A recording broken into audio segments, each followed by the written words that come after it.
High School in 2001. There was a lot of excitement being a brand new build and people wanted to be here. That's going to be the same with the brand new build there. So don't think for a second that we have it. You know, you've heard the PK4, a P6, a K6, and all those arrangements. Those decisions have not been made.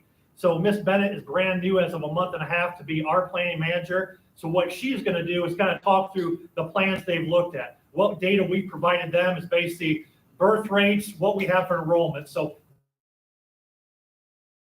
they're projecting out to them. So 2026, 27.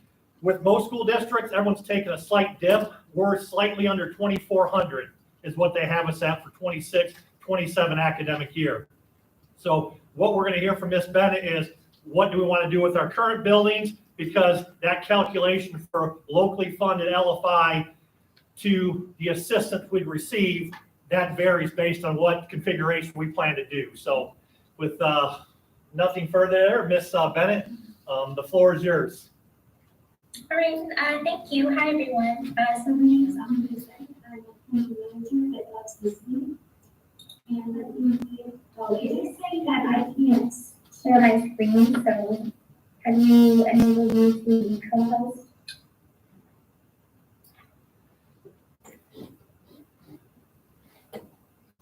Should be able, can you hear me? You should be able to now. You're pretty quiet though.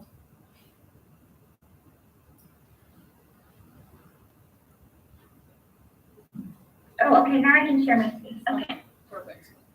So let's see. All right, so I will go through each individual plan option.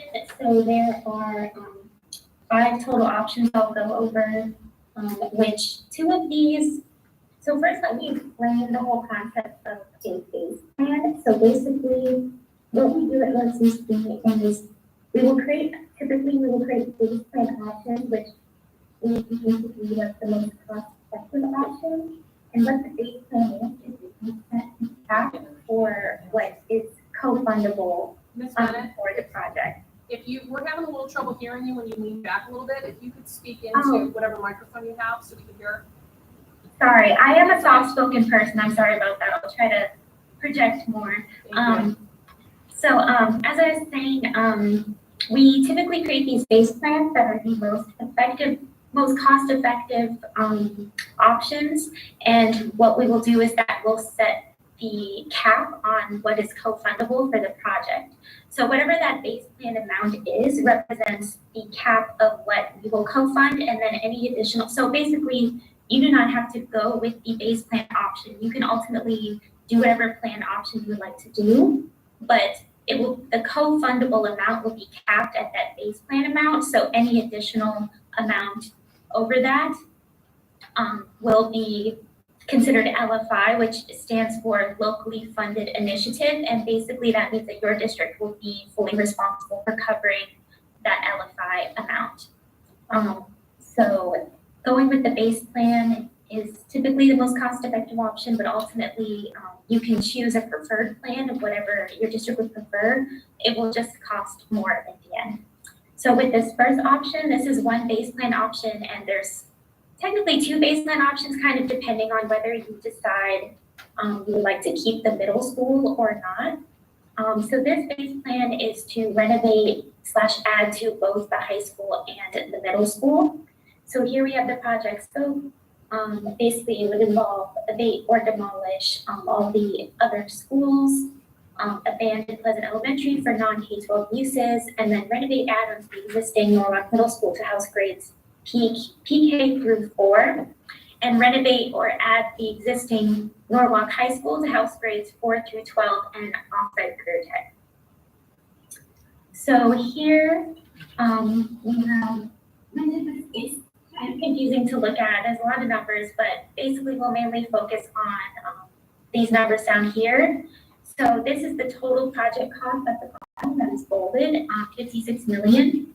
The co-funded project is this 55 million. So this plan has a bit of an LFI, and I'm pretty sure that's resulting from the high school having an issue with excess space. That is kind of a big issue with your district is the high school has a lot of excess space because we, typically we have, a certain amount of square footage per student for a building. So if a building has only a certain number of students and they have a lot of extra square footage that students are not filling up, we consider that excess space, and it will involve an LFI to pay for that excess space. So it does cause issues. It costs extra. That's just how we do things, unfortunately. So excess space is an issue with the high school because it is so large. But yeah, this is the total project cost here for this option, 56 million. Then this is another option that involves renovating the high school, renovating the middle school, keeping it as a middle school, and then building a new KK6.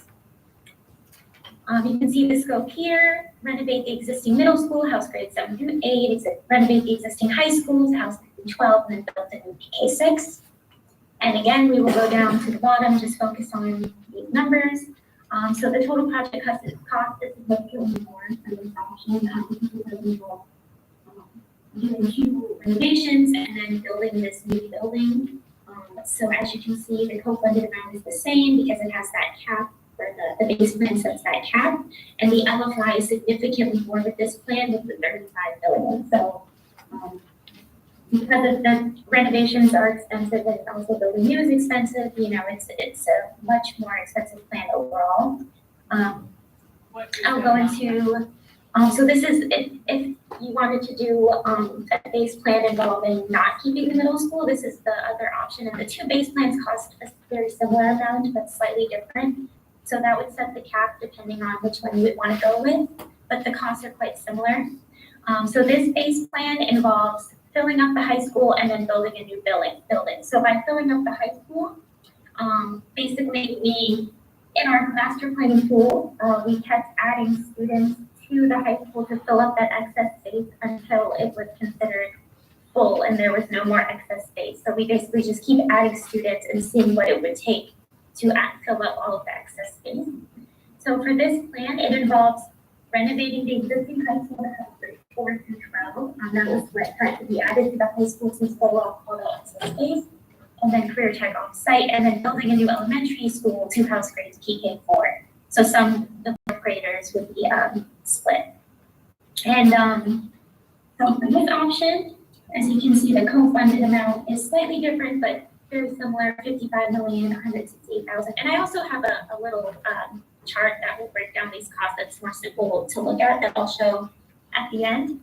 But the co-funded amount is 55,168,000, and then the total project cost is 56 million. So there's still a bit of an LFI, but less than the first base plan, but I think there's still probably some excess space left over that's causing some additional costs. But this is the total cost of this plan. Then for the next option, this one involves renovating the existing high school to house grades 7 through 12, and then building a new elementary middle school to house grades PK through 6.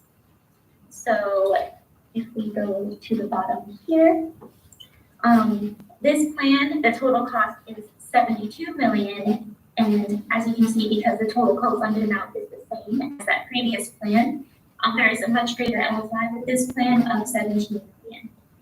Still much less than that other option I showed that had this one here that has a very significant LFI, but it's still definitely, 17 million is still a pretty significant number. That is because building new is, always going to be expensive, and because you have this excess space, our base plan would not involve building new, or would involve building new at a smaller scale with filling up the high school as much as possible.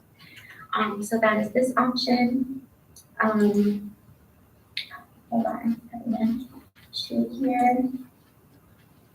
There's the, here we go, okay. All right, so here's the 4th option.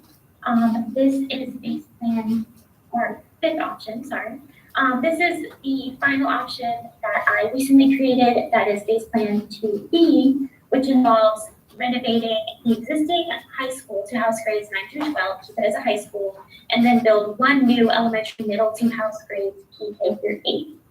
And this is definitely the most, or the most expensive plan, or similar cost to the other one maybe, but has a very significant LFI with this $35 million LFI with that co-funded amount capped at the $55,168,000. So this is definitely an expensive option, and that is just due to the fact that the high school has all that excess space, and that adds on a significant LFI amount to this plan option. Now here I have it broken up in a much easier to read format. I did not add the fifth option onto here. I apologize for that. But I will add that on later. But this shows the first 4 options that I showed, and it just breaks down the co-funded amount. So as you can see, for either base plan option, the co-funded amount is very similar. Slightly more for the first base plan option, which would involve keeping the middle school, whereas the second one, as I said, involves abate or demolishing the middle school.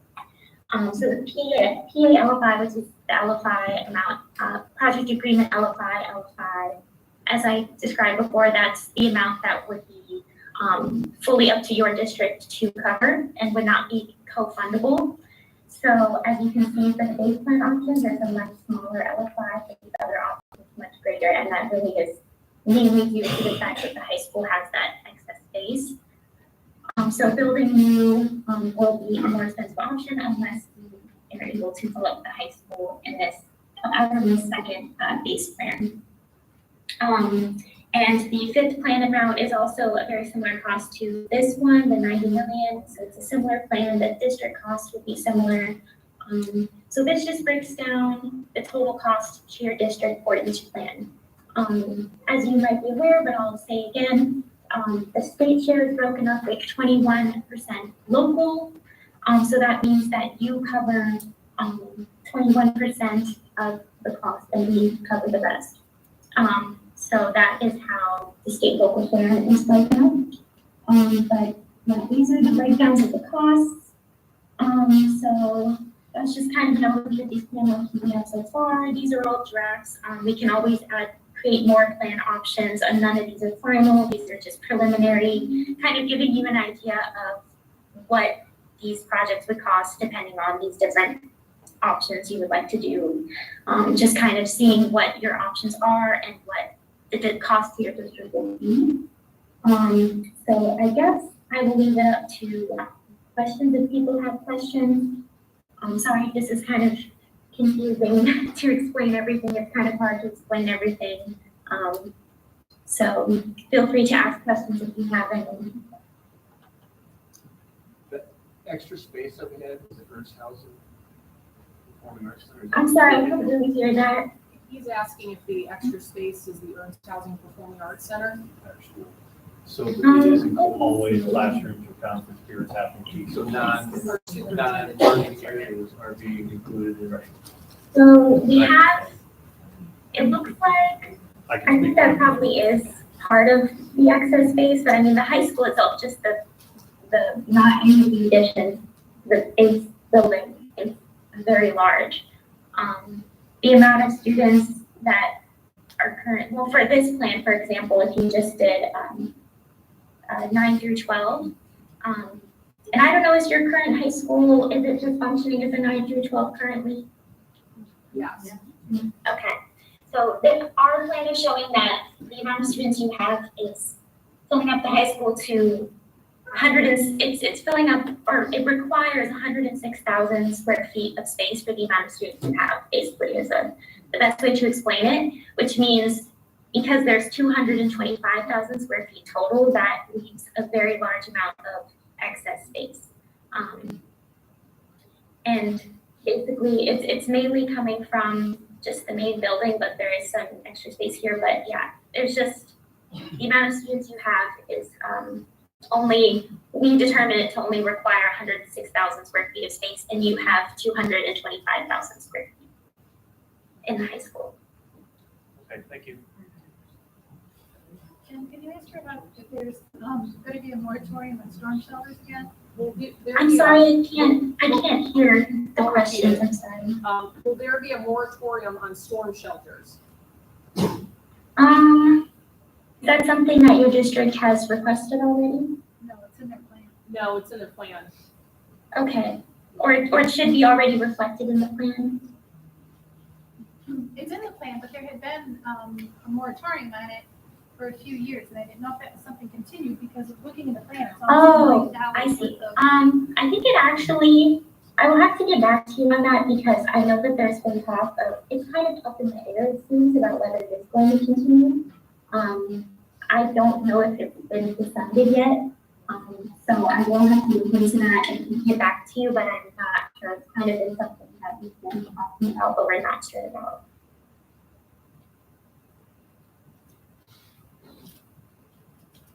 Any other questions? Probably another format. Yes, Yes. right, Yes. all right. Thank you, Ms. Bennett. We appreciate it. So are there any additional questions, or those were all the questions people had? Those were all the questions that we have tonight. Okay, Thank you. thank you. So looking at Norwalk High School, we funded this completely. Those that have been Norwalk truckers forever, you know this.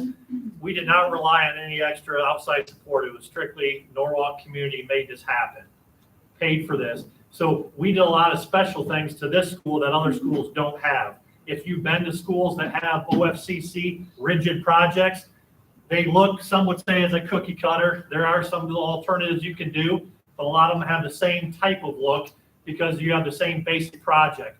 So when they say, we're too large here, you look at our hallways relative to Norwalk Middle School. You could drive a semi truck through these hallways. You look at the classroom spaces. We have teachers that have 7-period day. They have a conference, one of those 7 periods. Their calculations would say, move someone in with a cart that same period, that teacher has a conference, and get that person out. That's how they're calculating that. So when you say we're too large, they're wanting to say potentially what we have, if you calculate our space, we could essentially put 7th and 8th grade here. I would say, and like I said, this is preliminary, the board hasn't spoken, the community has not spoken, to say, I want no part of that. But when you start saying to OFCC and you're dealing with them, when you say, I want no part of something, understand, obviously, the tab will come to you. A greater number will come to you because we're saying, we don't want what you're selling us. We want to do something special. That's the case here. So that's what we're looking at. Another big part, when I work with the county commissioners, work with Norwalk Economic Development, they're saying, what does Norwalk not have? We suffer what everybody else has. We have little housing. Who's wanting to move here? Who can move here? If you're a young family, where are you moving to? There aren't options. We don't have daycare. So I'm working with county commissioners. Actually, Sarah Ross, Norwalk Economic Development, emailed me today and say, that's a serious issue, daycare. So when we look at some of our elementary and you know, some of our great elementary facilities, you can say, I want no part of knocking that building over. Let's say, for example, Pleasant. If we're not using Pleasant for Norwalk City School District, could we use that for daycare? Because so many families, they can't work, you have kids, where are your kids going? There's no place to go. We have no housing, no daycare. That's not just Norwalk, you know, that's a universal problem many places. That's what we need to address because we're not going to grow our enrollment. We can have the excitement of a new build, just like Norwalk High School. Everybody wanted to come here. This was the place to be. A new school across the street, everybody will want to be there. So yeah, you pick up open enrollment, but who actually lives in the confines of your district, you're somewhat limited. So I'm actually excited, the board's excited about potential daycare and using our facilities, our nice facilities. You know, some we probably want to have a problem knocking over and saying goodbye. We have ways to get money and use money smartly with the district and move forward. Like there are places for that. So that's what we're looking to do. The big part here is 21% is our equity ranking. So when people ask, when is this happening across the street? We can't tell you the exact answer because right now, based on projects from 56 to 90 million, we can't say that we can pull it off as a community right now. So if we say we can't pull off 56 to 90 million based on what we want to do, we're dependent on our name being called by the OFCC. So we have X number of schools ahead of us. We're paying 21 cents on the dollar. So it's the good and bad because you can say the poorer your community is, you know what that number is going to be. There are some communities in our area that they're too wealthy based on their district standing that they would never get support. They'll never get support. And I could name several, I'm not going to, but you know several in our area that would love to have new buildings, but they have to do the high price ticket of doing this because they'll never have the reach out of OFCC. Norwalk, by our community, we know we have lost a bit over the years, and that's why we're paying 21 cents on the dollar if we say yes to moving forward with the project. So when you say that, if that was offered to you to build a house, you would move on it quickly. 21 cents on the dollar to make that happen, that's what we're looking at right now. Yes? Yep. What is OFCC? Okay. Ohio Facility Construction Commission. Okay, and that's funded through the state, Correct. and they hire them to come up with these projections, correct? So actually they farm that out to another party who does the enrollment. So once those enrollment, that's a third party who calculates all the data we submitted to them. So it's birth rate, it's homes, it's what's available. They do their calculation, and obviously I could give you the formula on how they factor that. Then that's provided to OFCC, and then they provide those calculations, which are pretty much programmed as to when they talk to Norwalk, when they talk to every other community, here's how it's going to operate. Yes. I understand how did they come up with 56 million to 90 million? Yeah. You know, okay, are they basing it on per pupil? They have so much square footage, and based on that square footage, it's this much dollars to factor in per square foot. Right. So they're looking at renovation costs. So if we're simply saying, if we want to keep the middle school and keep that 7-8, because their calculations, they would say 2 more grades should be in this high school. Me personally, not speaking for the board or our community, I would say, I don't want 7th and 8th grade in this building unless we had the ability to build it differently. We can renovate, we can do those things. Because in my kind of midway through my career at Norwalk, when we were probably at our max, we were at 3,100 enrollment. And some of you know this, our academic wings, so they're the double deckers. We looked at potentially going 4 classrooms beyond the stairwell. So all of you know how that setup is. We were looking to do that.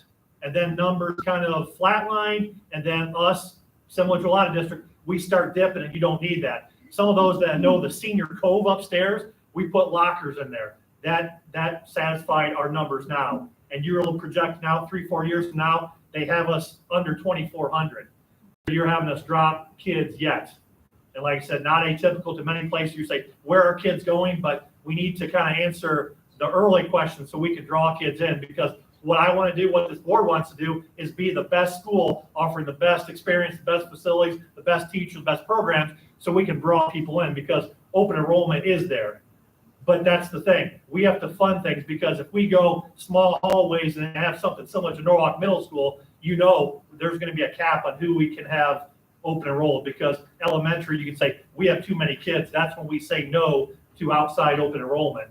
Pat Kenya, Norwalk High School, we never say no to Norwalk High School because we can't bring kids in. We can, but there are no's, and I would like to say we can look at LFI projects and have a little bit more than what the state OFCC numbers say, because you know it's not going to be what you want and I want, but at the same time there's a financial calculation here. Yeah, what is the current open enrollment numbers right now today?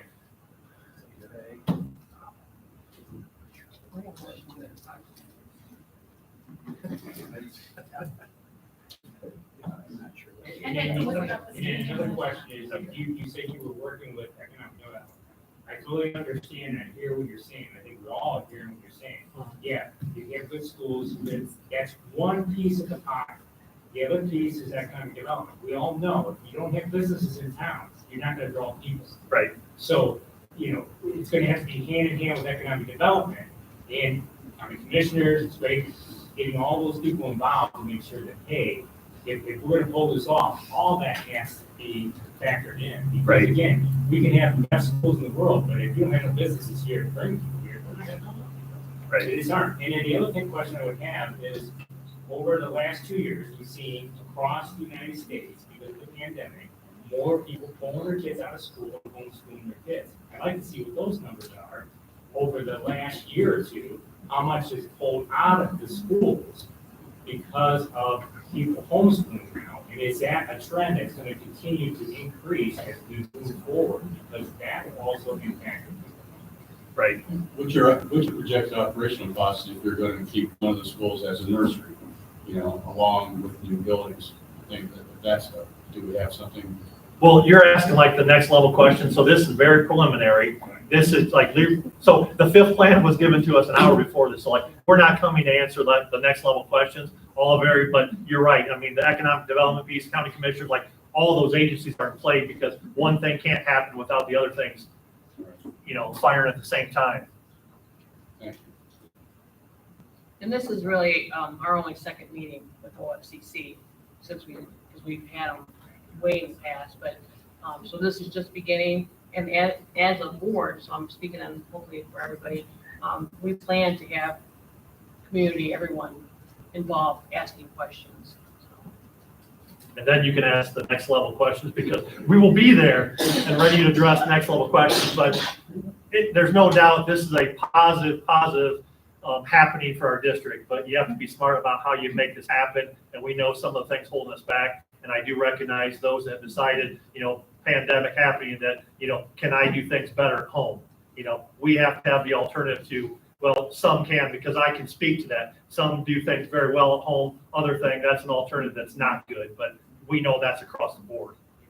Yeah. My understanding too is that anything north of Gallup goes to Edison. Is that correct? Like businesses and things like that? So Pretty less darn goes to the Norwalk City School District. Correct. Is there anything happening to bring businesses south?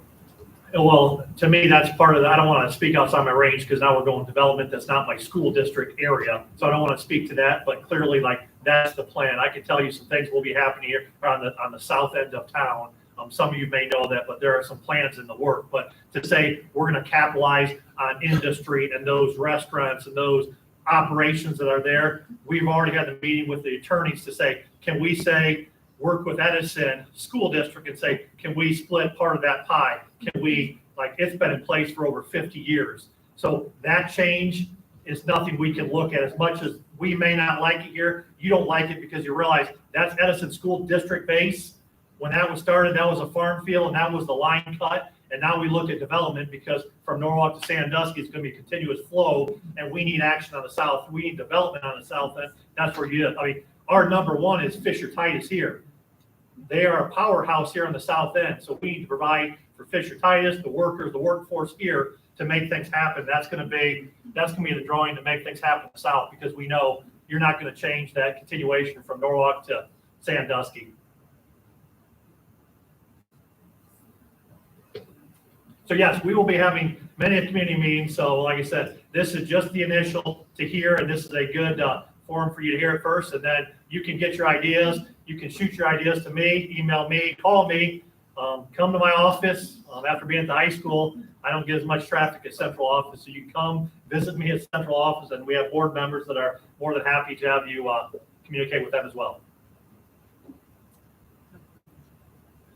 I would just like to say you touched on daycare for a hot second. I hope that it be an extended hours daycare because I'll tell you as a healthcare worker for almost 10 years, nobody does anything past 5 o'clock here. So 12 hours, 8-hour daycare would be fantastic. Right. Can be rolled into there somehow. Right. Good point. We are working on that for sure. Yeah. Okay. Anybody else? Recognition of retiree. All right. Yeah, maybe. Recognition of retiree, Gloria Huntley. We are recognizing at this time Gloria Huntley. She has been with the district for 32 and a half years.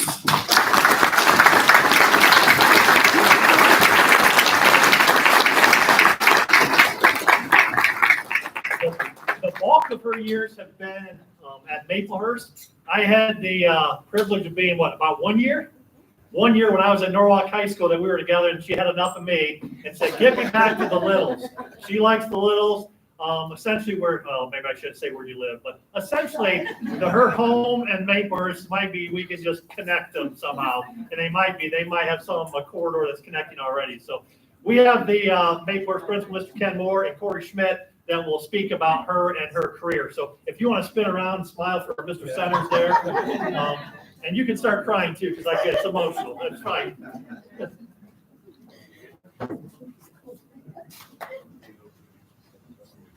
All right, so I met Gloria 2 years ago when I took over my position, and she wanted me to know two things. One, that she was an old hillbilly from West Virginia, that was number one. And number two is that she treated Maplehurst like her home.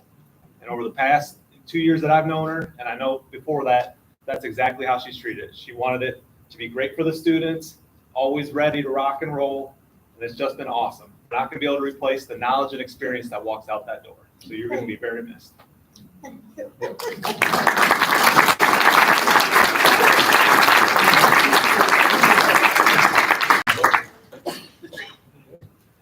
Gloria, let me see, 32 and a half years. When you think back, I often think back of my custodian when I was at Bronson Elementary. I wouldn't see him much. He would either have a cigarette in his mouth and sitting in the boiler room back in 1978, 79. And you think about what a custodian does and their job description. And her job description is maybe a page and a half on paper, but it's maybe like a book and what a custodian has to do. A good friend of hers is a good friend of mine, and recently passed away. Mr. Gary Peterson was custodian at League Elementary for a number of years. And they had a good rapport and talked very frequently about what was happening. So if the Zuckerberg guy is the guy who did Facebook, she beat him with that. She knew everything that was happening. If you needed to know what was going on anywhere in the school, you talked to your custodian, you talked to Gloria. She would give you the heads up on what's happening and who needs to know what. From AM breakfast, setting up tables and getting there and running the sweeper down the hallways at 6:30 in the morning and setting up the tables and helping clean up. And she had a lot of help too during that time. A lot of our parapros would help you out just because she'd have that West Virginian twang in her voice. And that you will have to say a few words just so that they know. Yeah, that smile. She wasn't going to talk, but she'll have to talk now, like it's been said. That smile that lights up. A lot of them know me, Yeah. so. It's that twang in your voice, the smile that she has that lights up the room. But most importantly, it's the gold in her heart that is going to be missed. So we will truly miss you.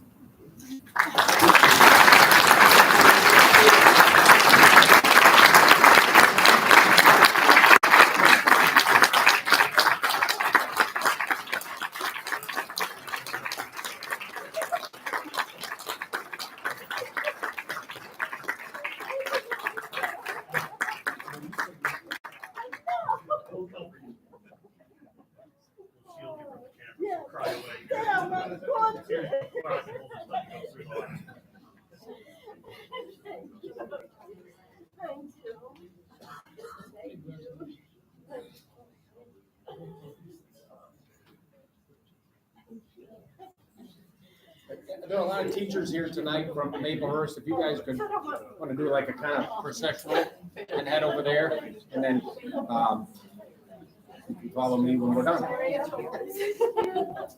We'll give her some flowers over there. Us used to be Maple Community. That's fine. Any teacher that wants to congratulate her, give her a quick hug.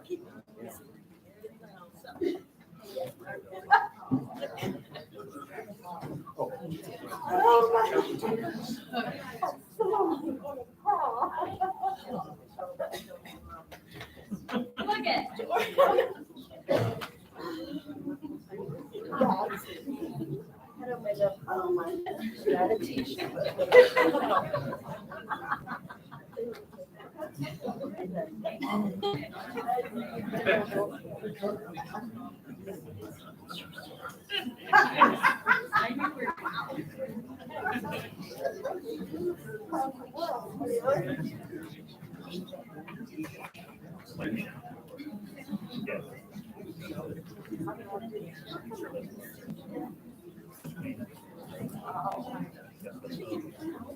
He said just All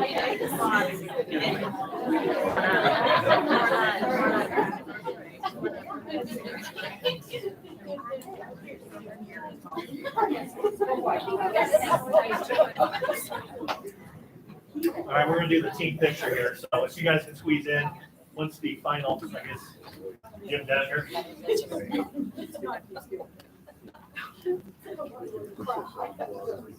You're looking behind you, you know what's coming. You go right, absolutely. No, you're fine.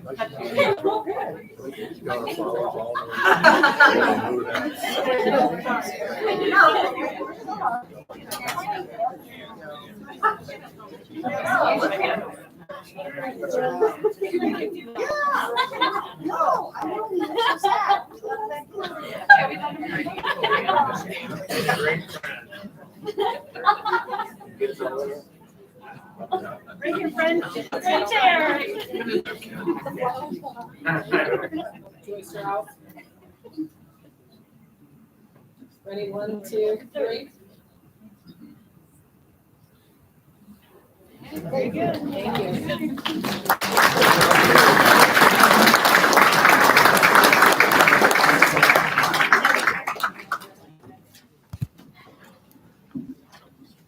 I'm sure she'll still be standing post there, so anybody who actually goes to May 1st, if someone's yelling at you, it's probably her if you're walking to school. Like, it's happened several times. Public participation. Each person who wishes to address the board will be asked to give his or her name and address. Remarks should be limited to 3 minutes in length. If after everyone who wishes to do so has had an opportunity to speak, additional comments can be made up to a total allotted time of 30 minutes. And before we get started, I just want to remind everybody, we are aware of the situation, what everybody's probably heard about. Please do not refrain from using student names. Please don't swear. Anybody would like to speak?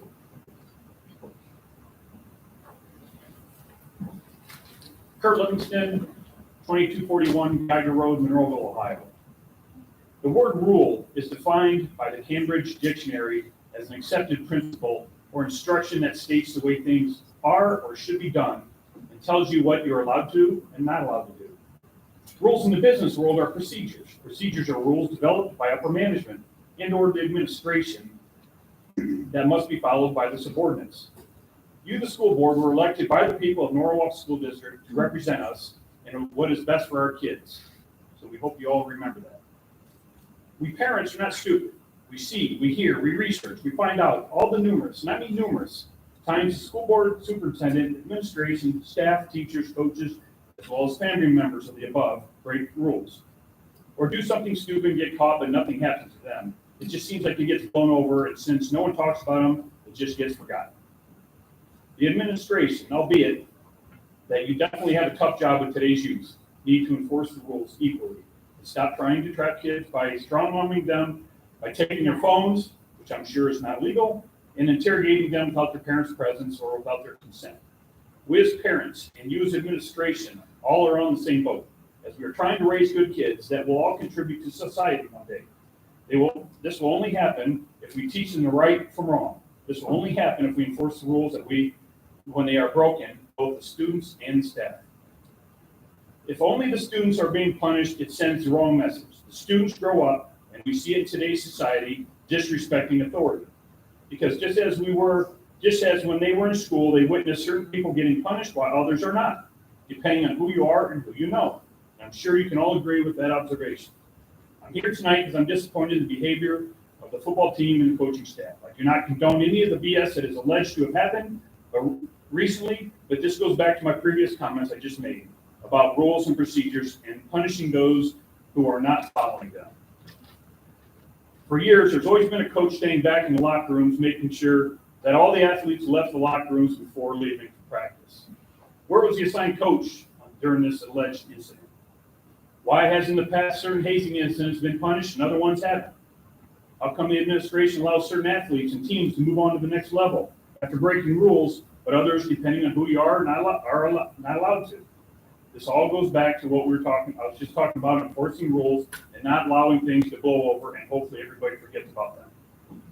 We, along with past alumni, want to be proud of trucker athletes, the band, and any other extracurricular activity, clubs, and teams. We do not want to keep getting embarrassed or ashamed. How about making everyone accountable, from the school board, administration, staff, coaches, as well as the students and parents? Also, can someone please explain why there were phone calls being made to players and parents asking them not to attend tonight's board meeting?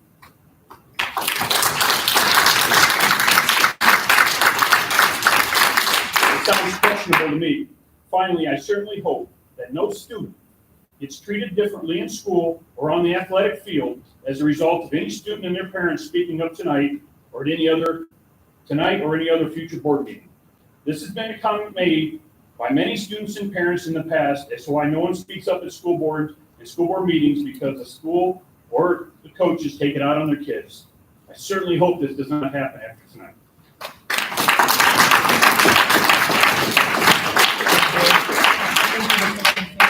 I would like to address you, sir. I agree with you 110%. I am disheartened and disgusted by what's happened. Trying to remain calm here because I don't have a prepared statement. But I can tell you that the school board is not happy. We are not in charge of discipline, unfortunately. I agree with you that there's a problem with respect in the coaching staff, because if the players respected the coaches, this would not be happening in this program. As far as from what I'm hearing, a coach calling and telling parents to not attend this meeting tonight, that silencing parents and silencing students from their voices enrages me. That person should not be coaching, should not be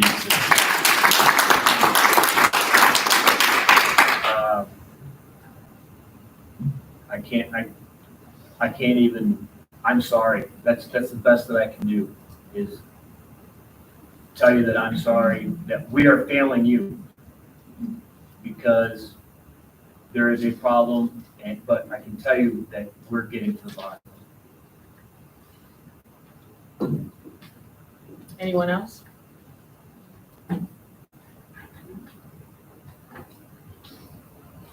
Hi, my name is Mickey Wozniak. I live in Victoria Circle. I'm speaking on behalf of my son, and the way things transpired August 25th, 2022 at Norwalk High School.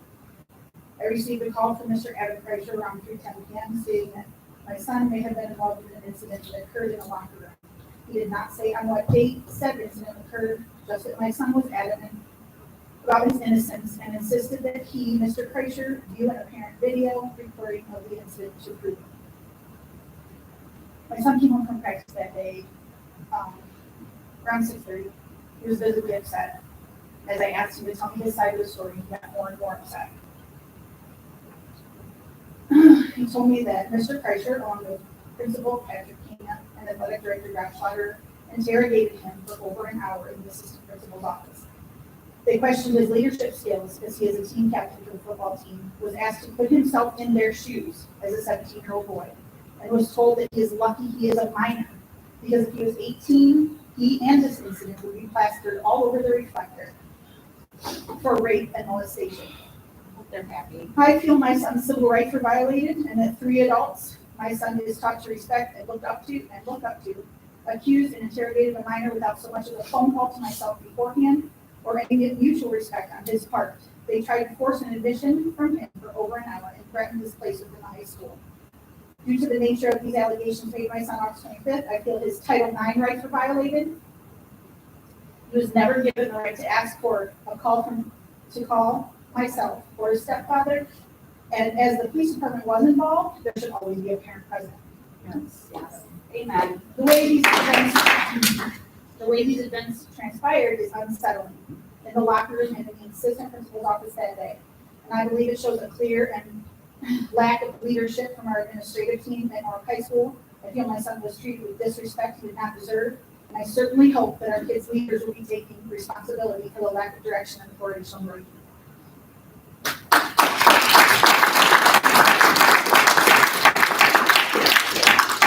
Thank you. Anyone else? Amanda Kessler, 19 Indian Terrace, Norwalk, Ohio. My son was one that was pulled into the principal's office on August 25th, where he was interrogated by the athletic director, Mr. Kenya, and Kircher. He readily turned over his phone because he felt like he had no other option but to turn over his phone. And he told them the truth. And Kircher and the athletic director continued to call him a liar people who have no idea what my son's character is called him a liar over and over again. He is not a liar. He is not a liar.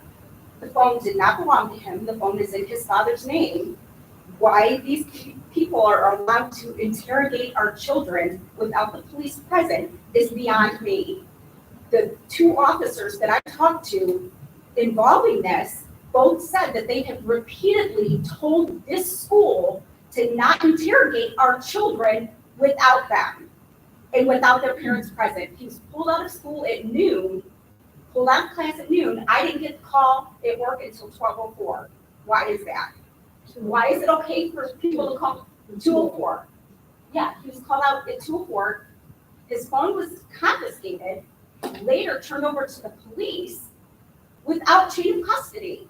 Who does that? It's not right.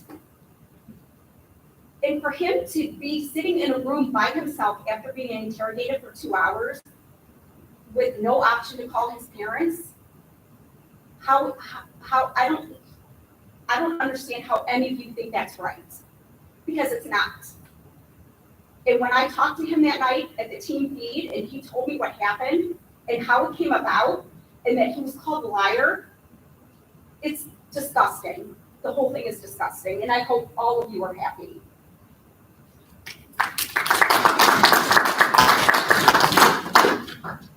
I just want to add, we are as a board disgusted too. My heart breaks for everybody involved.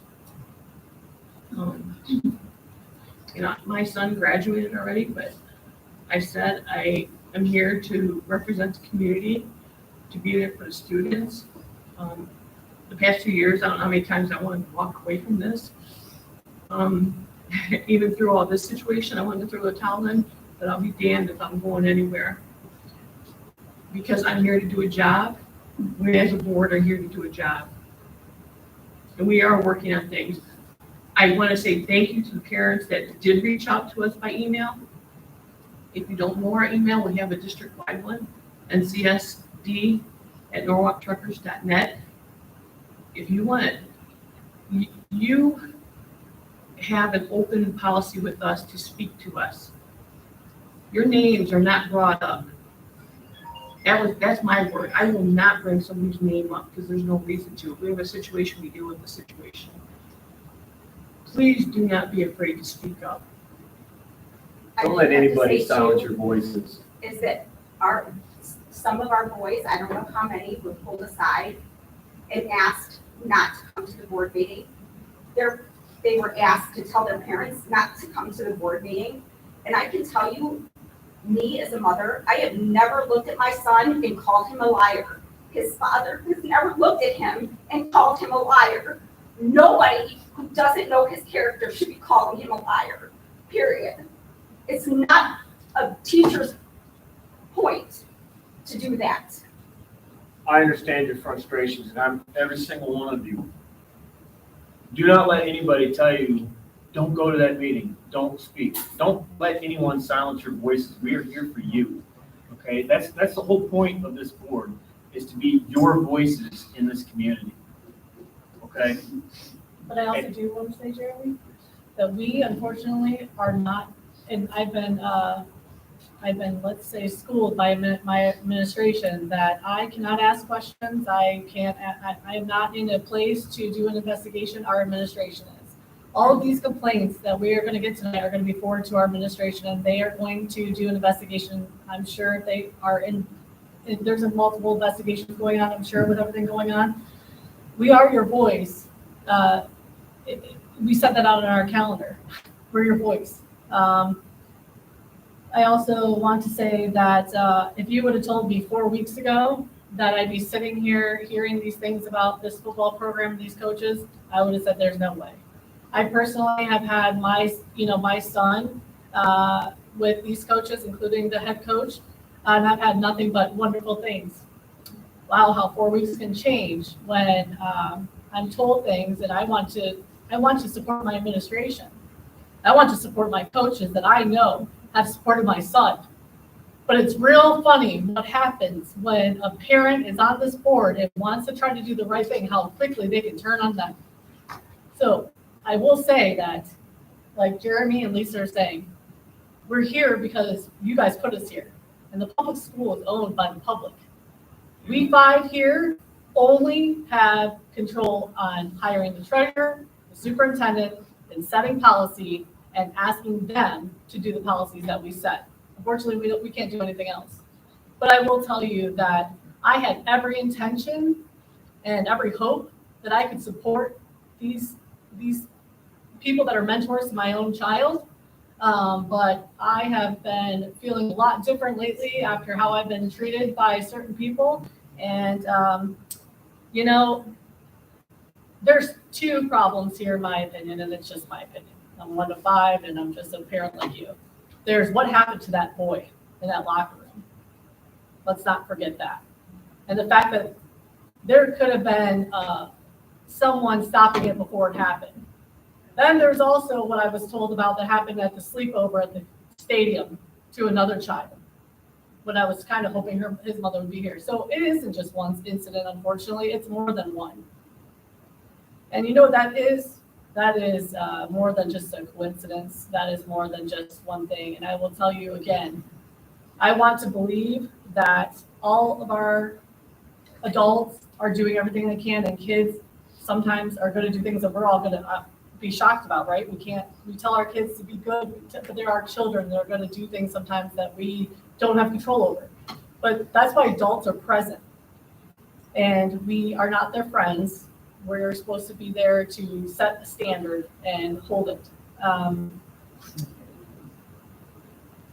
Again, I want to say that it isn't the power of the board to do anything right now, but it is the AD and the superintendent's job to do a thorough investigation and report back to you.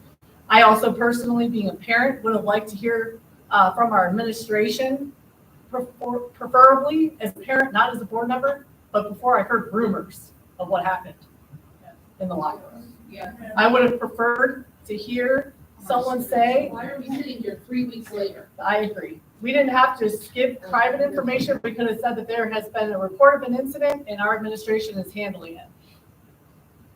So that's how I would have handled it. But again, I'm not the one to handle it. So if anyone else would like to speak, I'm sorry. I was told not to speak, but I did anyway.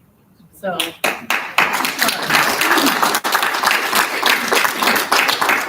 And one more thing, the targeting of board members' children is gonna stop. The targeting of any. Yeah, any children or any Because parents. we are speaking out, but I agree with you, any child, but because board members are speaking out and kids are already being threatened by other kids. So it's gonna stop right Not now. even speaking out. Because this just is not listening. over, I guarantee you, there's gonna be more investigations and heads are gonna roll.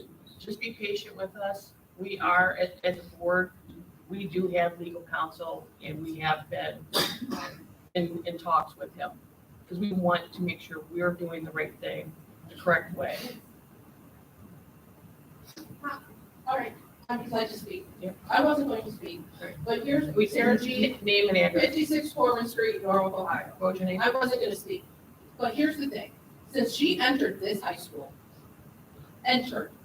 I knew what he was like. And you put him in that position. Because I told her, if you get called down to that office, you call me as soon as you get that note in the hallway, because I am meeting you here, because I knew what he did. Because my cousin was a victim to it, of an interrogation and everything. And they put him into power. Now, people under him, guess what they're doing? The same thing. What was your name again? I'm sorry. What was your- Sarah G. Thank you. Anyone else? I am Tammy Fisher. My address is 1863 State Route 13 in Greenwich, Ohio. That's Greenwich, and I'm an open enrolled parent. So I choose to be here, just as you were talking earlier about drawing your people here. We choose to be here. After 4 years in a private school, a lot of money spent to keep my son in a bubble away from this very thing. And here we are. And, you know, we came here in hope of good leadership, good example, a good place for my son to start his public school career. And, you know, I can honestly say, and one of the reasons we came was because he played football in 8th grade, 7th and 8th grade. We absolutely loved it. Coach Robinson was wonderful. It was great. And then we get to the high school level, and my son will never be a star athlete. I have no misconceptions that my son will be a starter someday or that he's going to be some star athlete. But what my son is a hard worker. He comes to practice every day. He works his butt off to please coaches that, yes, I appreciate the work that they allow him to do. But what I would appreciate more, is that he would get a good example. Because it's my experience that we lead by example. And what example are we showing these kids? And we're getting the behavior that we're showing, for God's sakes. You know, I mean, even the good book says a house divided against itself will fall. And that's exactly what is happening. Somebody has to be accountable, and it has to be from the top. When a corporation goes in and takes over and does a restructuring, let me tell you something, it comes from the top down, and that's what needs to happen here. And I'm not on some witch hunt, I don't think anybody else is either, but there has to be accountability.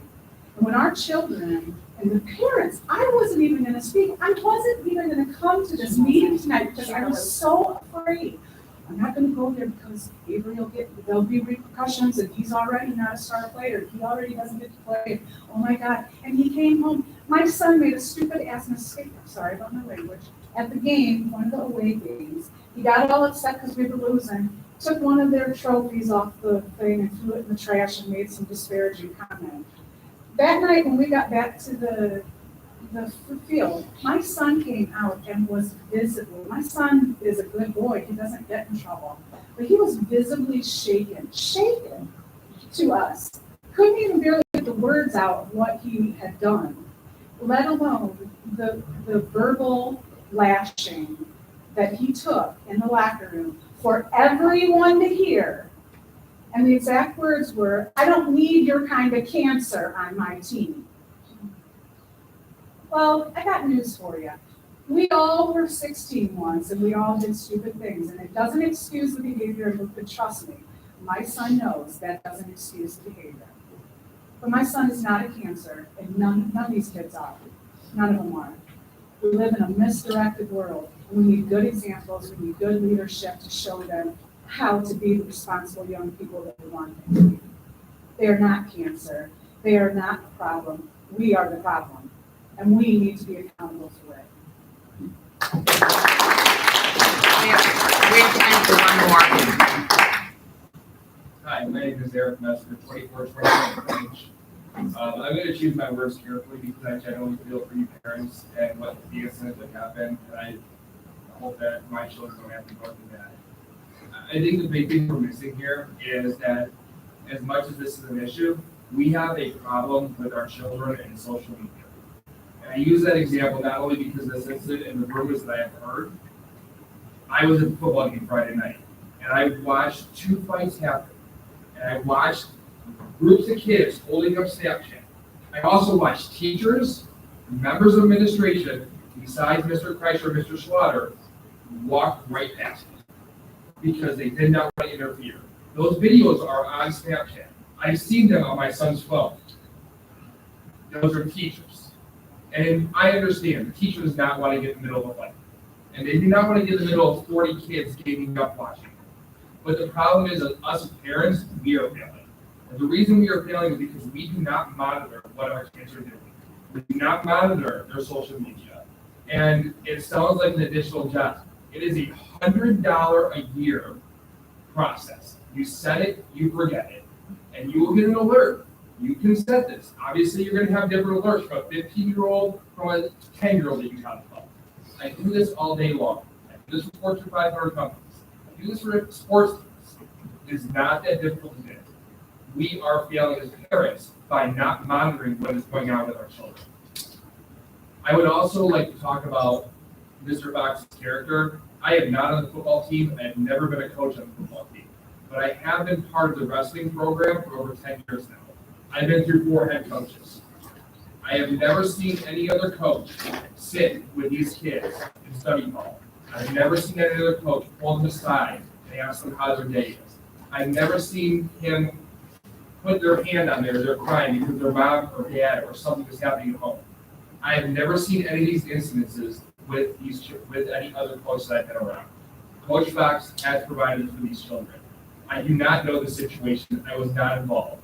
I've never been a part of the football program, so I'm not going to speak on that. But I can only speak from my experience with Coach Fox, and he, to me, has been a great role model in that wrestling room. My son had opportunities to go to other schools. He's a freshman this year. Several other head coaches around this area have approached him about wrestling their program. I said no. I said this is my son's career, and he wants to wrestle for Norwalk High School. He wants to wrestle for Coach Fox. I know that wrestling. So I want to know why then these boys were told that Mason and Parker were never going to play for the Norwalk again. I can't answer that question for you, ma'am. Right. Yeah, go ahead and finish because we're gonna wrap up our 30 minutes. I would just like to say from that standpoint, on the wrestling programs, that I have never, in the past 10 years, I have not seen a better coach in that room. Thank you. Can I say something real quick?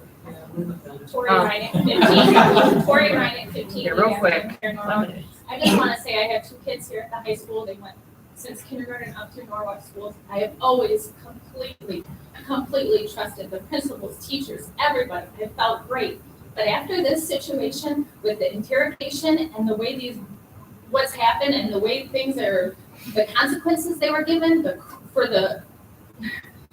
just the way it all worked out, I don't trust. I don't trust your administrators, and it's not a good feeling to have. I have 3 more years left in this high school, and I don't like feeling this way. I want to know I'm sending my kids to school and not have to worry about, if you get called down, you call me right away, because I've had the same conversation now with my 2. So I feel that's a problem, how this happened. Yes, That's what we feel. I don't trust, and I have all the way through, all teachers, everything. I'm sorry. I want to thank everyone. Please don't be afraid to speak to us. Please reach out by email. You can do it individually. It's our last name, our first letter. I mean, you can find it on the webpage. Talk to us.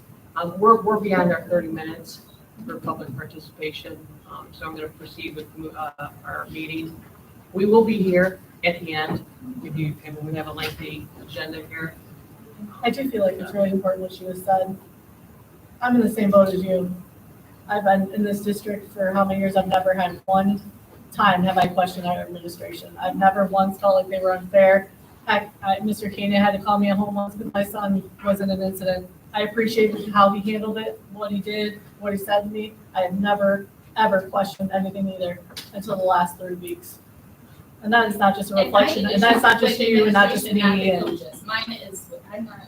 But it's, we're supposed to be all working together, and it's not how it felt. And I agree with you. I'm sorry, I just wanted to say. And I don't mean to cut people off, but we need to conduct the rest of our meeting. I don't mean to cut anyone off. We'll be here at the end, or again, you can reach us. I'll give you my phone number if you need, whatever, email.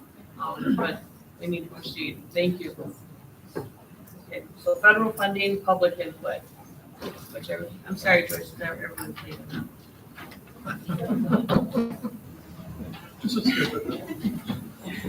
Okay, our federal funds, public input, we receive a lot of federal funds from different programs, and part of this is we need to ask for public input into how we spend our federal funds. Not just run through the different ones that we have. We have a Title I, this is at our elementary level, and it supports reading and math through Title I teachers. What we do with that is we have a teacher in each building, 1.5 teachers in some of the other buildings at the elementary level to help students with reading and math. Title IIA is used for professional development for district staff. We have Title III, this is our ELL for English language learners, and we use that to buy supplies for them and pay for a coordinator.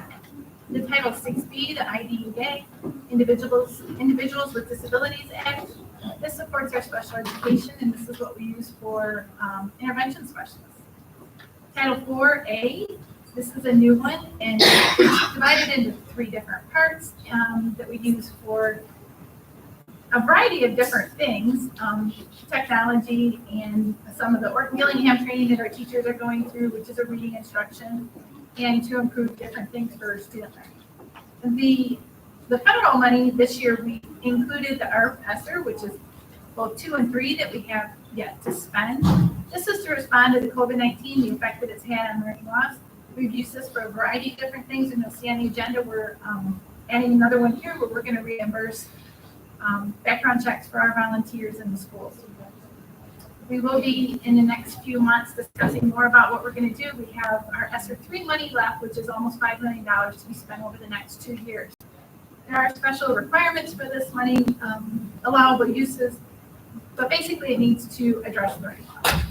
The next one is the Part B special education from the ARP funding, which was some additional funding for our IDA special ed.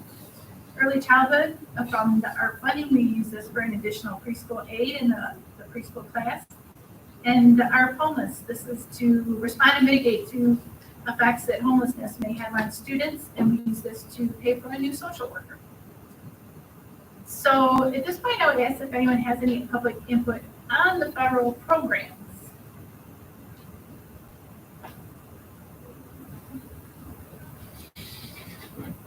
Okay. Question. Sure. Joyce. You said it's a federal program. Where did the money come from? It was the CARE Act? From you. Well, as your I money. know. Yeah, I know. These are your tax dollars being spent in our hometown. So that's, But to me, that's. But what federal program did the money come from? Well, the title programs are under the Education? Well, Education Act, yes, but like, it changed from No Child Left Behind, the NLC, to ESCA, which I think means every student succeeds at. But they're different. The title programs have been around for quite a few years. The ESSER money is new, and it's some of what came from the CARES Act. We're on to our 3rd one. We had the CRF, which was at the state level. That wasn't, well, not state very much. That was like $139,000. And then we had three ESSER funds, ESSER 1, 2, and 3. The first one was $613,000. The second one was $2.3 million. And the third one is the one that we have yet to spend, which is a $5.3 million. But yes, it is all federal money. It doesn't matter if it's federal or. Let's spend $1.3 trillion that we spent on it? No, it was, I get it. It's the CARE Act. Right. But it's all federal money. The federal state doesn't matter at all. In the end, comes from us, of course. That's where they get their money. That's where all the money's coming from, government. Right. Which is why we want to make good use of it, because it is, at this point, offsetting what we have right now, which is a structural deficit. But by using this money to be able to cover some of, normally federal money is very restricted. You can only use it for certain things. You can't do what they call supplanting, which is taking what you're spending. Like if you have a 1st grade teacher, you can't pay it out of your general fund. You can't use your money to supplant it. With the ESSER money, we're able to do that. So that's really helped us out a lot as far as being able to pay for things that we already doing with our But federal I'm really money. big about if we don't need the money, don't spend it. I But understand. it's gonna go back, it's gonna go back to I the know, government. I hear what you're saying. Your tax But dollars. if people would just do that, we wouldn't have a $30 trillion deficit, But people. your tax dollars being spent here in our I community. know, I If we send it back, understand. they're gonna go somewhere like Ukraine. Well, but Jeremy, Send them if this is where government and private industry, if we would do that, what you guys are doing, we would be broke. We would be broke. You can't keep spending money if we don't need it. Okay, it's like you having a private checkbook, okay, and you have this much money in it. But you go ahead and say, oh, well, I'm gonna go buy a new car, you can't afford it. You are writing checks that you can't afford, and what's happening is it's falling on us as taxpayers. And I know I'm frustrated with you, but I'm screaming at the federal government too, but you guys are also locally responsible for it. If you're getting $5.3 million and you only need 2.5 of it to really spend it appropriately, spend it appropriately. That's what we're asking you to do as the public. If you don't need it, don't spend it. Send it back. Did you hear how much we need for the school? Yes. Almost $1 billion. I know, and then you guys now, it's called funny money, Jeremy, because now you're shifting money over from one place to the other. And you're doing it because you're saying, wow, hey, we can pay for this because we can offset this. But again, you're not being prudent. Be prudent. Everything we're trying to do is to make education for our children better. Right. Well, okay, if you want to get to that statistics, we spend more money in the United States than 9/10 of the country. And guess what? Our education, if you go and look at the numbers, we're failing, people. It's not about money. But I'm getting frustrated because we're complaining that we're spending too much money at the federal level. I know every one of you guys are probably all saying the same thing. Okay, you're like, why is the Biden administration? Why is the Trump administration? But we're responsible for this locally. I'm not saying don't spend the money, Joyce. I'm saying if we need it, spend it. If we don't, send it back. Because to me, you're being prudent. I get it. I get what you're saying. Oh, God, our region's not going to get the money. Well, you know what? If we don't need it, don't spend it. If everybody would do that, that's fine. The federal government would quit passing these stupid funds. I think we've all heard that. I think spend the money. If you've got to spend it, we're going to be able to save it for the next project we have. I think that's a great idea. We're going to send it back to somebody else. That's just silly. But the thing is, and Joy's correct me on this, because the ESSER funds are limited as far as what they can be used for. And let me tell you, Joyce knows her job. She's very frugal. Let me tell you, she's very frugal. She always, her forecast, she always plans on higher. We have a lot of red in our future, if I remember from our last forecast. This is correct, and I understand your point, okay, I get that, but if we send this money back, if we say, no, we're gonna send you back the $5 million, okay, it is not gonna lower what you pay in taxes. The federal government isn't gonna say, oh, we're gonna rebate that to the Norwalk City School District taxpayers. Okay, they're gonna do whatever they're gonna do with it. And then I'm gonna have to come to you very soon and say, we're gonna need a levy because we don't have the funding. We're using this $5 million to offset a lot of our current expenses. We're paying for 6 elementary teachers that we're not having to pay for out of our general fund. So it's giving us some breathing room so we don't have to go back locally. Because whether the federal government does it or not, they're not gonna change what you're paying for taxes.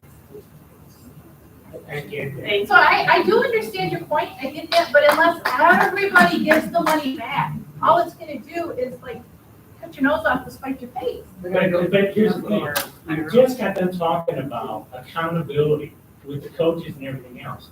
Where's the accountability here?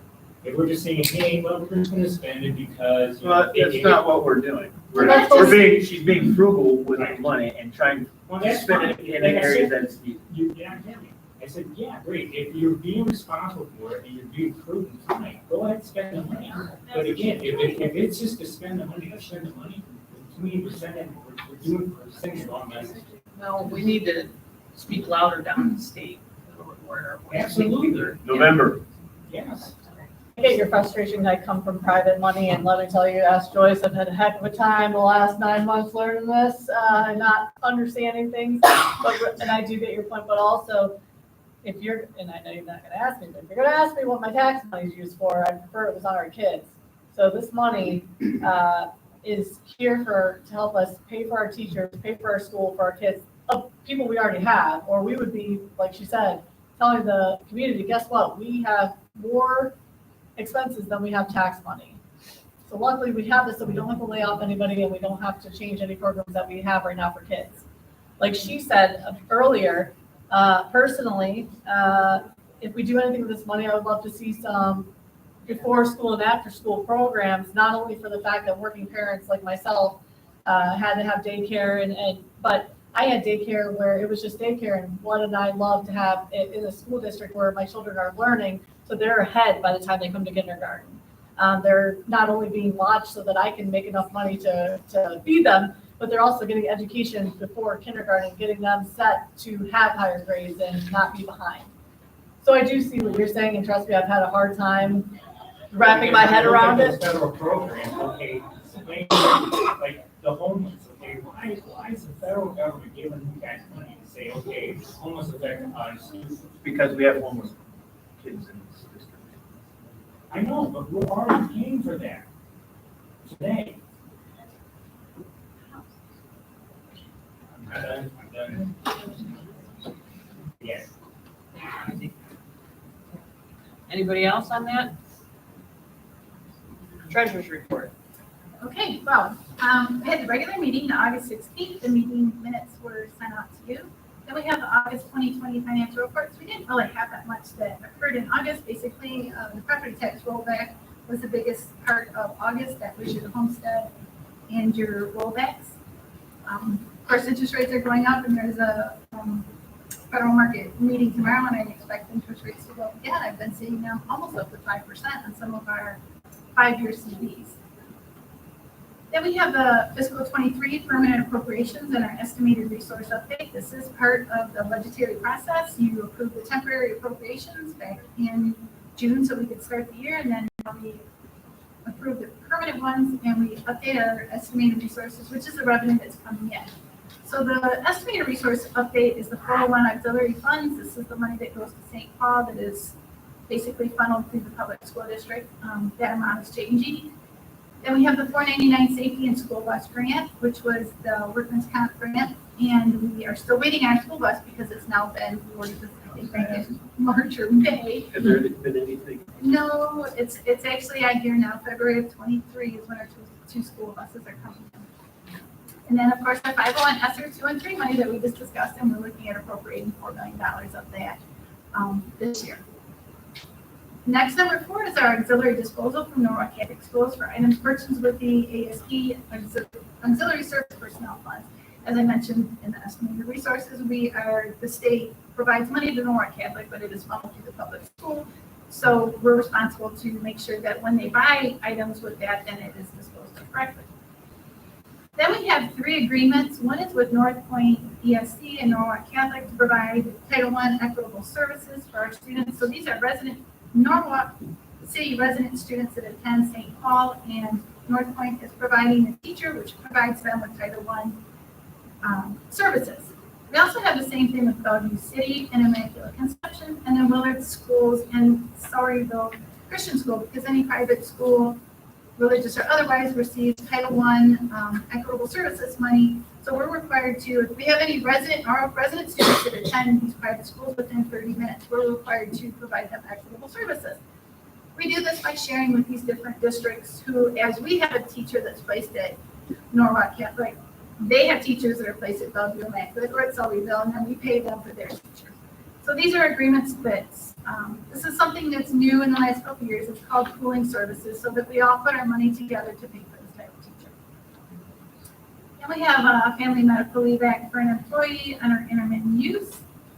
And then a donation of $2,500 from Vacation Federal Credit Union for the Reading Under the Lights. This is the second year, I believe, we're doing this program out at Whitney Field, and the credit union is donating this to do different things for our students. And finally, I would just like to say thank you to Ken Ganley. We have a picture here. A lot of times our teachers receive a lot of recognition as they deserve, but sometimes the support staff is people that support the teachers, so teachers can support the students, get overlooked. And Ken Ganley actually came out and did a flower truck for the central office secretaries and assistants. So I just wanted to say thank you for them. They brought this adorable little flower truck, and they allowed all of our secretaries to go out and make their own little flower bouquet. So I thought that was really adorable. Also, I just wanted to mention we did receive a water bottle filler grant as part of an OFCC grant. So we're going to be able to put some more water bottle fillers in elementary schools. It's $10,000. It pays for the filler, but not the labor. So we still have to pay for the labor. But I thought that was really exciting. Hopefully it reduces plastic bottles, because as anybody knows, they just need plastic bottles are nemesis. So we're hoping for that. And that's all I have for you this morning. Thank you, Joyce. Can I have a motion for approval for treasurer's reports, items A1 through 9? So moved. Second? Second. Any discussion? Roll call? Mr. Moore? Yep. Mr. Norris? Yes. Mrs. Crawford? Yes. Mrs. Wick? Yes. Personnel? Yes, items for approval. We have several resignations. Shelley Land, Lisa Raznick, Gloria Huntley, who we just honored, and Amy Bergman, Main Street Robotics Advisor. Those 4 resignations. We have 2 step changes.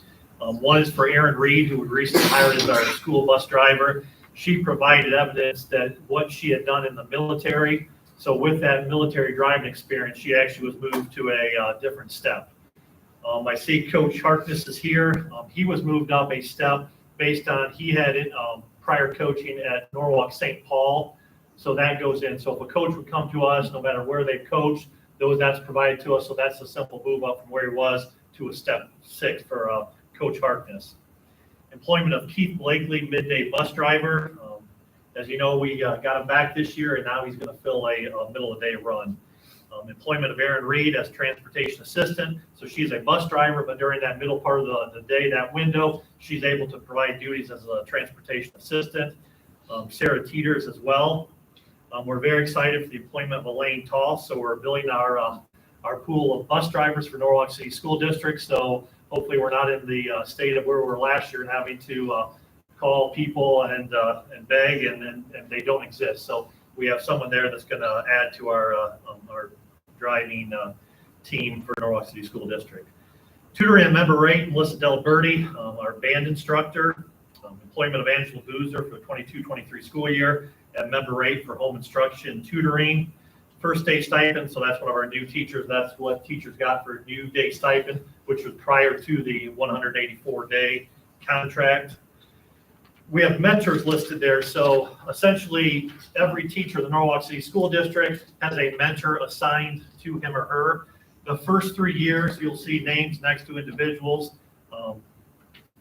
That indicates the teacher that actually is working with that teacher to help, to assist, to become a better teacher. So that's years 1, 2, and 3. You'll see the gap there of those. Those are year 4 teachers. So that is actually,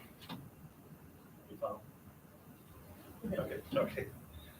So where the gap is, those are actually principal led. So those are leadership. So when a teacher gets that 4th year, they're doing leadership within the building, serving on various committees, and the principal's working that. Principal will not get a stipend for that area. Study table at Norwalk High School, that's continuing for some time. Basic continuation, so students have the ability to stay 1 hour after school. So essentially going from end of the day to until 3:30. And we try to have a range of staff that kind of hit the different content area, because when you get to the high school level, some of the high level science and math, we like to say we can all help everybody, but sometimes we get to that point we need content specific people. So we're fortunate to be able to provide study table help. We do have student athletes that are assigned there based on their eligibility and their status. We want the bulk of our kids to attend because that's what's best. They get that help. A lot of times if they're going to practice, it's 1 hour you're having here, supervised environment, and it hopefully shows for him or her academically. Friday detention monitors at Norwalk High School. So typically in the past, we've done Saturday school. Last several years, that has been a Friday instead of a Saturday. 13 preferred substitute contracts. Very excited on the next list. We have 14 where we have substitutes, both certified and classified. It's nice to have quality people here. As you know, the last couple of years, it's been tight. That's been pretty typical for many school districts. It's tough to find bus drivers. It's tough to find certified classified employees. We are getting a quality group of people that are go-to. So when our staff is not there, that we have dependent people. With some of our monies, we've had some of our best as permanent. We call them permanent subs, learning loss. We have our very best. They're going to be in the classroom. They know kids, having that relationship with kids, it matters. So it's not just another person, another teacher. It's someone they know. And obviously, you see a lot from elementary to high school, how that's a positive impact. Special contracts, we have our fill of Norwalk Middle School, so that's our winter sports seasons. Girls basketball, boys basketball, and wrestling. Number 16, supplemental contracts. Mr. Baker as a conditioning coach. That's completing this fall season. And then Katie Laser is replacing Amy Bergman as the robotics assistant advisor at Main Street, so our grades 5 and 6. 17, we have a healthy list of classroom volunteers. Those are individuals who say, I want to help in the Norwalk City School District. We have multiple levels from Maple to Norwalk High School that they say, I want to come into school and help. That's a critical part, and that shows a lot of why do people want to be here, why do people want to come back. They're saying, I am doing this for nothing. Give me a role, give me a task, and I will help people. So huge thank you to that list of people that want to come back and help. And we target with a lot of those individuals have been in the school. They've, similar to Gloria, we have teachers that have retired that want to come back and give. And retirement life is not for them. They want to call their shots and pick their days when they can help kids. So very appreciative of number 17 list. Okay, motion for approval for personnel items A1 through 17. Lisa, I have a question. I'm a new board member, so I don't know the policy, but right now I'm not comfortable voting on 15. So I don't know if that's something we can pull out separate, or if that's something that I should have done beforehand, but I didn't get this entire list. It looks like it's different. So I'm not sure if we do that. So if we have a first and a second motion, to pull 15 for personnel. Right, we probably should have been, Done it beforehand. right, amended the agenda at the beginning to pull it out. I didn't see that until now. It's just a long list, so just one little part that I'd like more info with our superintendent for. I think there needs to be more discussion on it. I'm looking to you because I don't know.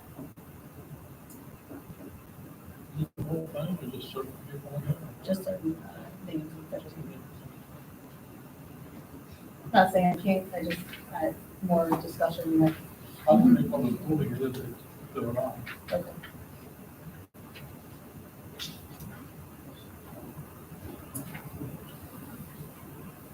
Sorry. Okay, I'm thinking. Well, we're being asked to approve this motion for approval. Should we just turn everything down?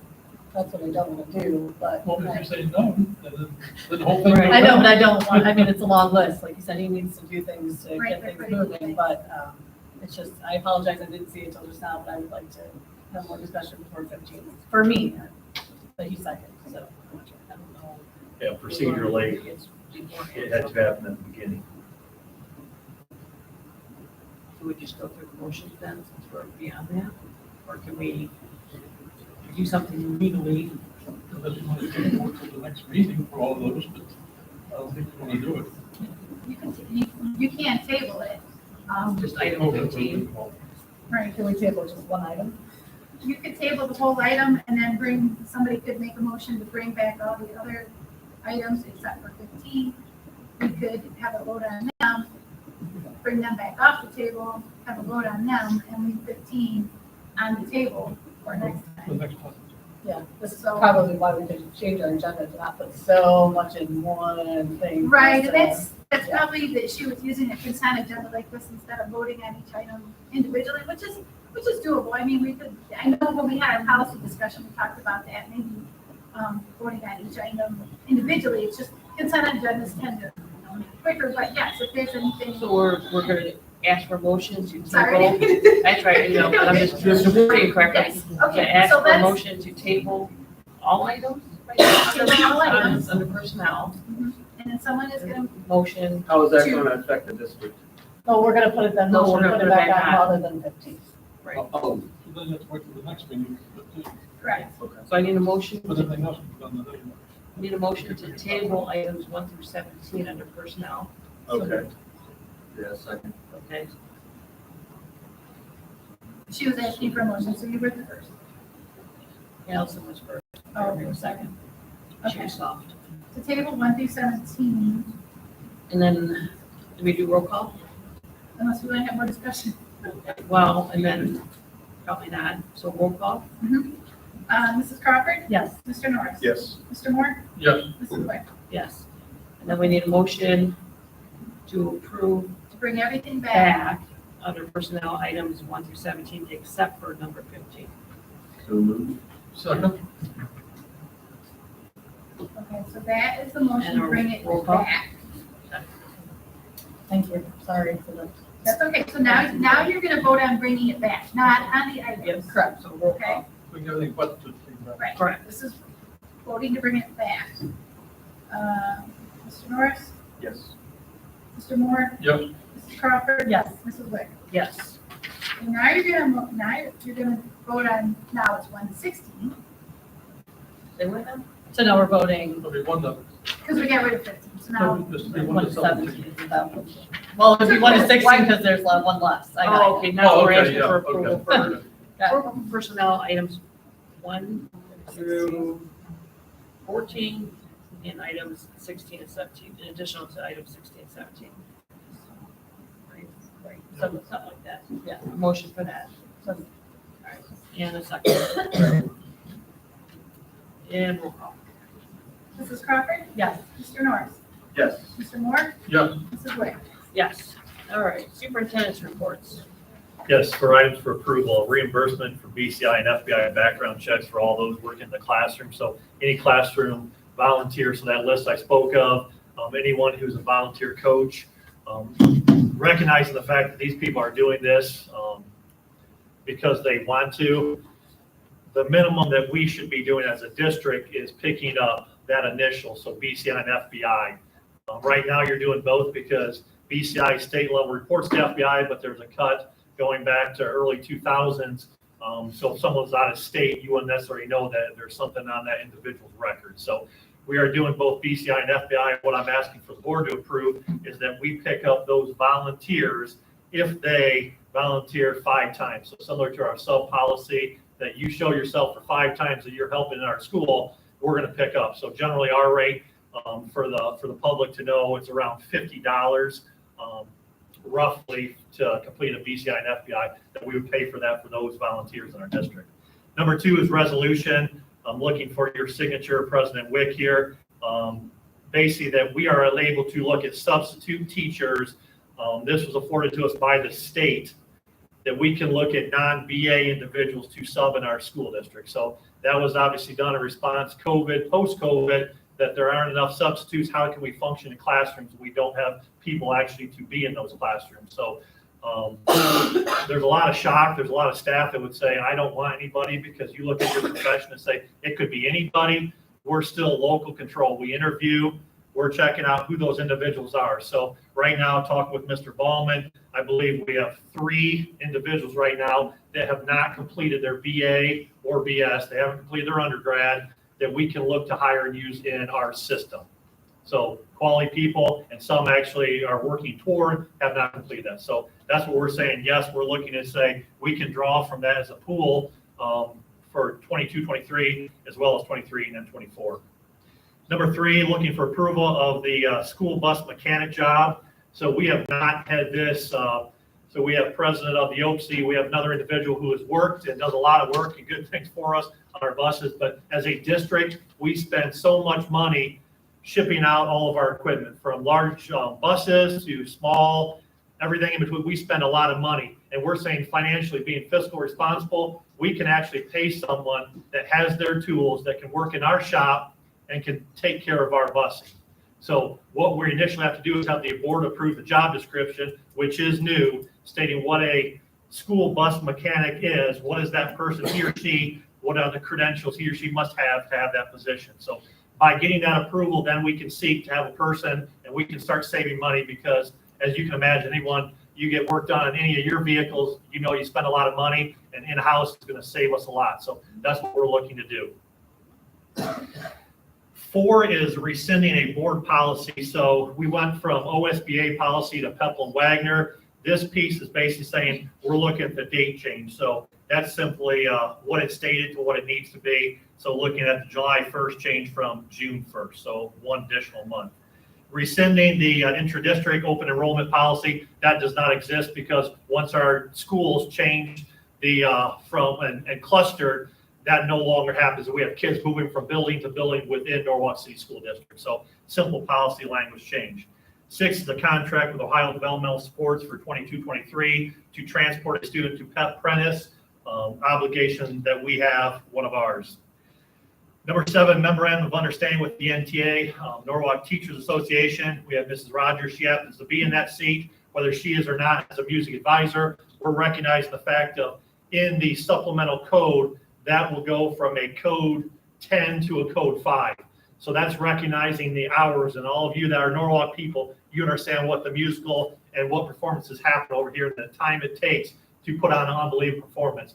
That's recognition of that. And not that you don't know the numbers to code 10 and code 5, but I can tell you that's getting closer to what more than a classroom advisor gets. It's getting to coaches paid, which is recognition of what happens in our district to have a musical performance the way we do. So that's a simple code change from 10 to 5.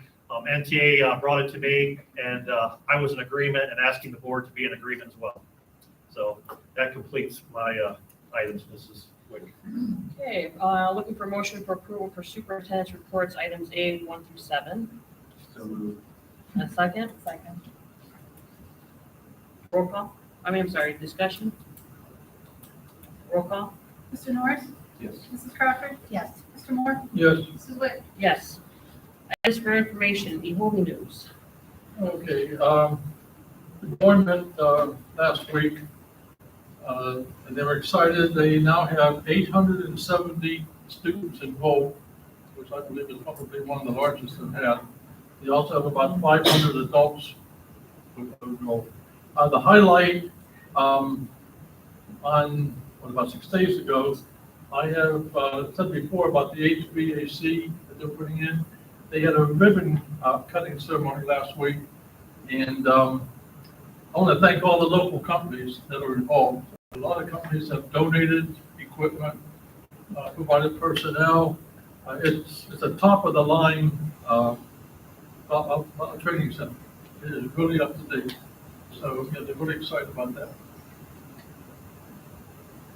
And that's about it. Okay, thank you. And legislative report. I haven't seen anything. Not at the moment. Yeah. Okay, and do we have any further board discussion or comments? If not, I motion that we move to executive session.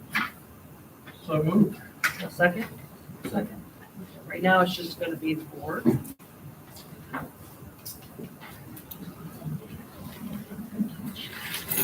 Once we come out, there will not be any motions or voting or whatever wording I'm going to use. We're going to do this action.